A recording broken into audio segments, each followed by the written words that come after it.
Assalamualaikum warahmatullahi wabarakatuh. Perkenalkan, nama saya Renata Dumai, kelas C, jurusan Bimbingan dan Konseling, Fakultas Ilmu Pendidikan, Universitas Negeri Gorontalo.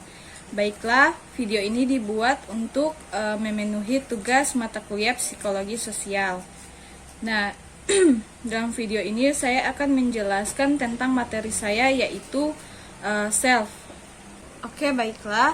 Yang pertama yaitu fenomena diri. Fenomena diri sangat luas, mulai dari tingkah laku orang dalam mengungkapkan identitas sebagai jawaban dari siapa dirinya hingga gejala kepribadian ganda. Selanjutnya, fenomena diri juga tampil dalam gejala konflik identitas, pencarian makna hidup, tindakan agresif maupun produktif, perbandingan sosial, penampilan di depan orang, memilih pendidikan, pekerjaan ataupun pasangan, dan tindakan patriotisme. Fenomena diri pun tampil dalam gangguan-gangguan psikologis seperti waham, gangguan kecemasan, narsisme, dan gangguan disosiatif. Nah, selanjutnya yaitu definisi diri. Sebelum memaparkan materi mengenai definisi diri yang digunakan dalam penjelasan kali ini, terlebih dahulu perlu dikemukakan asumsi yang mendasari perumusan dan kajian mengenai diri. Ada 4 asumsi yang digunakan di sini. Yang pertama, diri dihasilkan dari kesadaran. Yang kedua, derajat kesadaran sebagai dasar bagi perkembangan diri. Yang ketiga, diri terbentuk dan tumbuh dalam interaksi dengan orang lain. Serta yang keempat, diri terbentuk dan berkembang sebagai naratif. Nah, untuk diri dihasilkan dari kesadaran yaitu pertama-tama untuk membatasi pembahasan kita akan berfokus pada kesadaran dan diri manusia. Diri pada manusia adalah hasil kesadaran, merupakan kumpulan kesadaran, baik dalam pengertian consciousness atau kesadaran secara umum maupun dalam pengertian awareness, kesadaran yang lebih khusus dan aktif mencermati objek tertentu. Nah, selanjutnya derajat kesadaran sebagai dasar bagi perkembangan diri, yaitu kesadaran memungkinkan identifikasi dan pemahaman yang bersifat gradual. Dengan kata lain, kesadaran menghasilkan gradasi keterangan pada objek.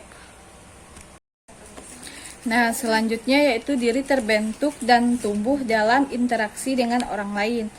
Nah, kesadaran diri tidak muncul begitu saja pada manusia. Ketika ia lahir belum ada kesadaran diri. Interaksinya dengan manusia lain yang kemudian memungkinkan terbentuknya kesadaran diri melalui pencermatan terhadap orang lain dalam interaksi sosial. Individu menyadari adanya perbedaan antara dirinya dengan orang lain yang lantas mendorongnya untuk memaknai dirinya. Dari situ identitas diri muncul dan membentuk diri. Dalam interaksi lebih lanjut dengan lebih banyak lagi manusia lain, diri pun tumbuh dan berkembang. Selanjutnya, diri terbentuk dan berkembang sebagai naratif.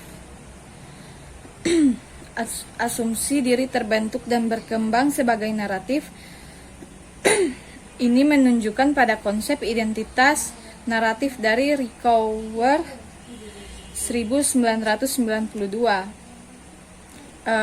Menurutnya, identitas diri mengandung 2 konsep, yaitu identitas dan diri. Istilah identitas berasal dari kata iden yang berarti sama.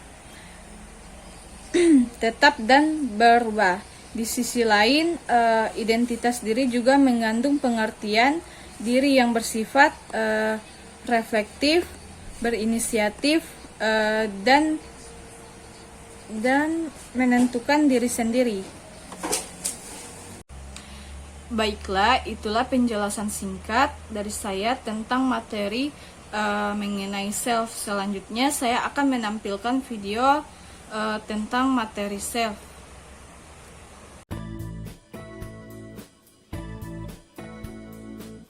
Hai teman-teman, apa kabar nih? Semoga dalam keadaan sehat selalu ya. Seperti yang kita ketahui, saat ini seluruh umat manusia sedang bersama-sama berjuang dan bertahan di tengah pandemi COVID-19. Hal tersebut juga memberikan berbagai dampak bagi manusia, salah satunya terhadap peserta didik, yang dialami selama masa di rumah aja atau quarantine, belajar dari rumah atau online school, dan beberapa daerah yang sudah dalam masa new normal.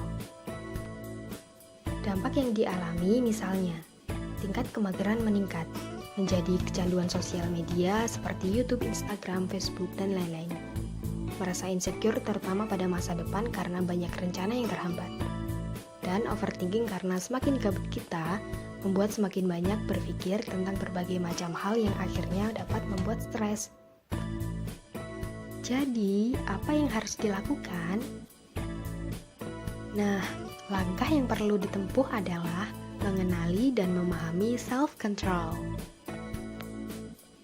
Apa sih self-control itu?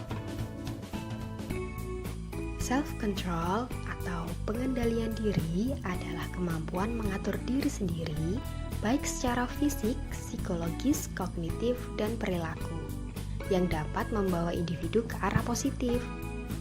Hal ini biasanya dilakukan dengan menahan diri dari perbuatan-perbuatan yang dapat merugikan diri sendiri pada masa kini atau masa depan.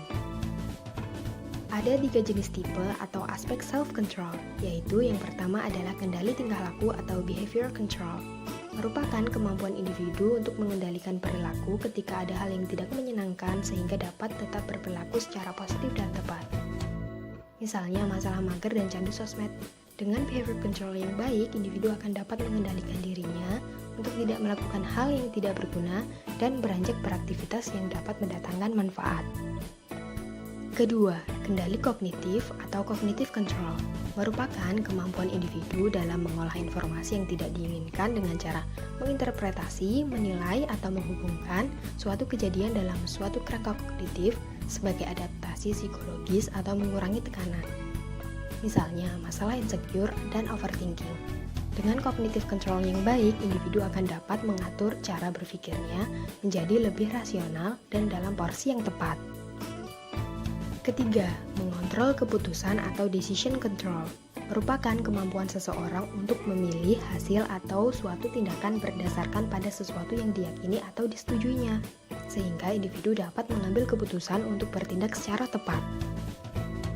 Selanjutnya, apa sih fungsi dari self-control itu? 1. Membatasi perhatian individu kepada orang lain. Dalam artian, individu akan memberikan perhatian pada kebutuhan pribadinya pula, tidak sekedar berfokus pada kebutuhan, kepentingan, atau keinginan orang lain di lingkungannya. Semacam self-love ya. 2. Membatasi individu untuk mengendalikan orang lain di lingkungannya.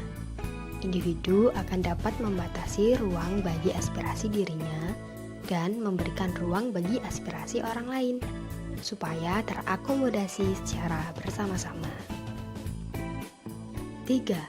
Membatasi individu bertingkah laku negatif. Individu memiliki kemampuan menahan dorongan atau keinginan untuk bertingkah laku negatif yang tidak memiliki kebermanfaatan. 4. Membantu individu untuk memenuhi kebutuhan hidup secara seimbang.